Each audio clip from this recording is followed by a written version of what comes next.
പ്രസംഗ കലയെക്കുറിച്ച്, പബ്ലിക് സ്പീക്കിങ്ങിനെ കുറിച്ച് ഡെയിൽ കാർണഗിയുടെ വളരെ മനോഹരമായ ഒരു കൊട്ടേഷനാണ്. There are always 3 speeches for every one you actually gave. The one you practised, the one you gave, the one you wish you gave. ഈ ഒരു കൊട്ടേഷന്റെ സാരാംശം എന്നത്, നമ്മൾ നൽകുന്ന ഓരോ പ്രസംഗത്തിനും 3 വേർഷനുകളുണ്ട്. അതിൽ ഒന്നാമത്തത് ദ വൺ യു പ്രാക്ടീസ്ഡ്, നമ്മൾ തയ്യാറെടുത്ത പ്രസംഗം.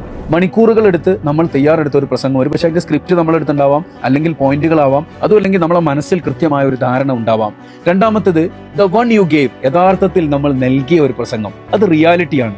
ആ പെർഫോമൻസ് ഒരു പക്ഷേ നമുക്ക് ചില പോയിന്റുകൾ മറന്നു പോവാം, ഒരു പക്ഷേ പ്രഭാഷകൻ നെർവസ് ആവാം, പക്ഷേ ചില സിറ്റുവേഷനിൽ ചില ആളുകൾ അവർ പ്രതീക്ഷിച്ച പോലെ അതിനേക്കാളും മികച്ച രീതിയിലും പെർഫോം ചെയ്തേക്കാം.